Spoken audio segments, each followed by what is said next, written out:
Greetings, beautiful people. Today is March 7th, 2021. And what I did was I pulled some oracles for our March 2021 energies. And pulled from the Energy Oracle and the Oracle of Seven Energies. And I decided to place it on my puzzle. This is a beautiful puzzle called Gaia. So, anyway, the first card that popped out was Angel of Strength. And you see her with her lion. And it just really coincides with my puzzle and this beautiful Gaia angel here. So, it's card number 50. And I am going to read the energy now. I don't really do reverse, but I'm going to read it because it could be a message there, for whoever needs to hear it. So let's talk about the Angel of Strength. This is about personal power and inner strength. It's so funny because I just did a Core 35 workout. Oh man, it was so intense, but it was about really pulling on those inner muscles, really exercising those and strengthening those.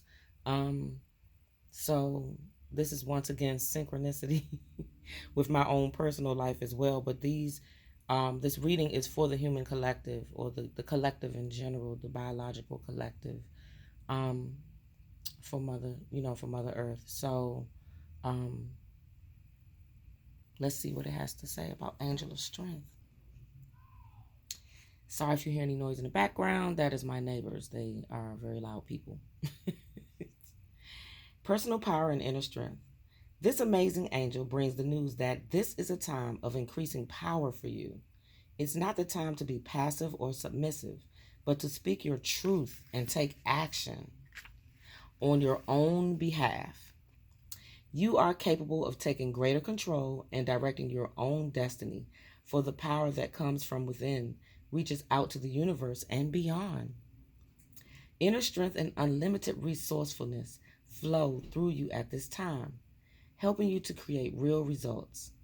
Call upon this wonderful angel and your own inner resourcefulness to bring you the focus and resolve to do what's necessary in order to make your dreams a reality.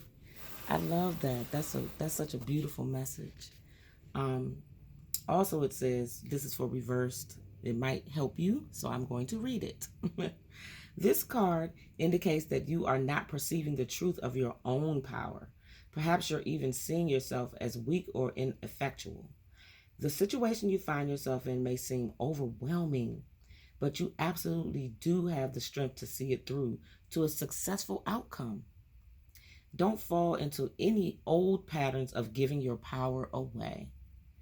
When you let others define you or make decisions on your behalf, you take yourself out of the picture of your own destiny creation.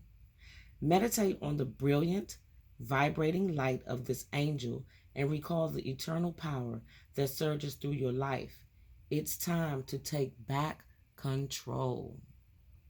The affirmation for this beautiful card, Angel of Strength, is: deep within me is an inviting strength that knows no bounds.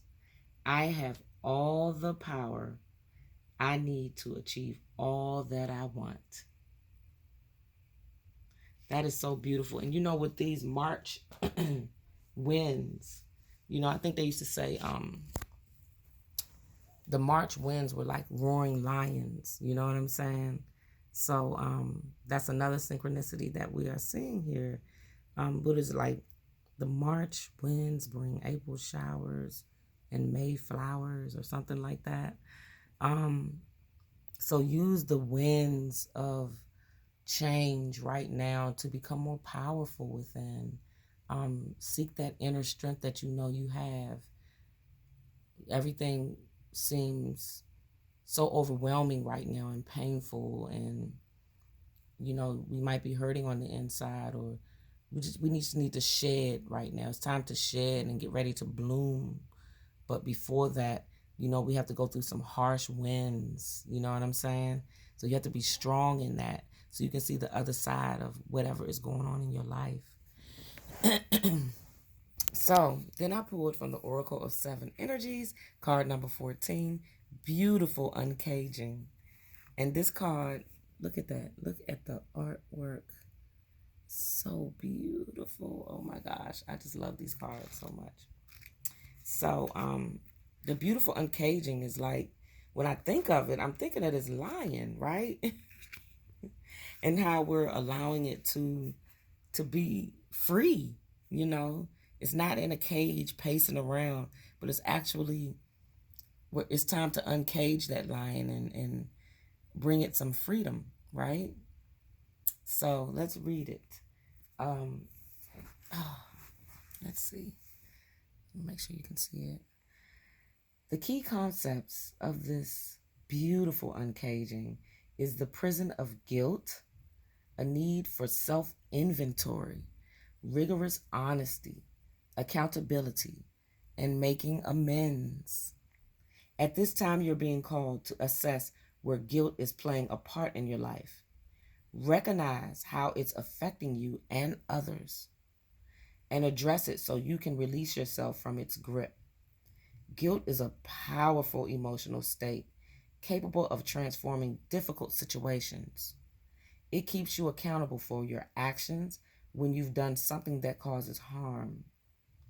However, it can also feed a self-sabotaging cycle that fosters codependency and a distorted sense of personal power. You don't want to have a distorted sense of personal power. You want to have a strength in your personal power. You want to make sure that your power is steeped in honesty. That is something that's real, right? Self-blame can lead to behaviors that perpetuate low self-worth. So it's time to stop blaming yourself and move forward with your decisions that you make in your life. Be strong. It's not easy. Trust me, I know. I do the same. This stuff right here where they talking about self-sabotaging. Not wanting to holding myself too accountable for things that I'm not accountable for, and not accountable enough for things that I am accountable for. You know, have you done or said something for which you need to make amends? You know, it's having a sense of humility to me, you know. Have you disregarded a boundary or broken a promise? Guilt can make you aware of potential ways you have given injury and show you how to redress the transgression. When you sincerely admit you are wrong and begin the process to fix it, this is an act of accountability, responsibility, and liberation. I tell my son this all the time. Don't lie. If you did something, you just did something. Just stand in it, stand strong in what you have done, and tell the truth, and then don't do it again or fix it. You know, it's easy because it takes so much pressure off of you. It makes you not have thoughts of condemnation of what you've done or your actions. So I really try to impress that upon my teenage son, who I think fear is behind that. There's a level of fear behind, not standing accountable for what we've done in life. Take a moment now to consider when you have harmed others or yourself. This knowledge will free you from the story you tell about it, so you're able to connect with truthful remorse. Now is the time for rigorous honesty, as you take a self-inventory with a neutral state of mind. A good question to ask yourself now is why the guilt is there. You might be taking on a burden that is not even yours to carry. Pay attention, take action, and uncage yourself from the prison of your own making. This is really, really a great message for us all right now. And it so flows with the synchronicity of truths will be told. Things are going to start popping out that we didn't know. So there's going to have to be some honesty here and uncaging of lies. We need to be told the truth as a human collective. And then be able to stand strong in that when you do it, Be strong, be brave, be bold in your truth and where you stand. All of us have gone through moments of weakness, moments of not wanting to be responsible or accountable for our actions and things that we do to someone or to ourselves. That's another thing too I don't think we talk about enough. Like being accountable for what we do to ourselves. Self-blaming, self-pity,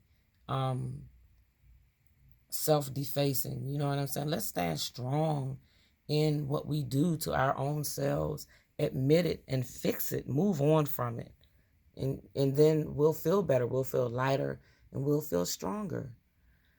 So anyway, thank you for listening. Be happy, be light, be love. Don't forget to take time to do what makes your soul happy. Please like, share, subscribe, and comment. And have a wonderful March 2021. Namaste.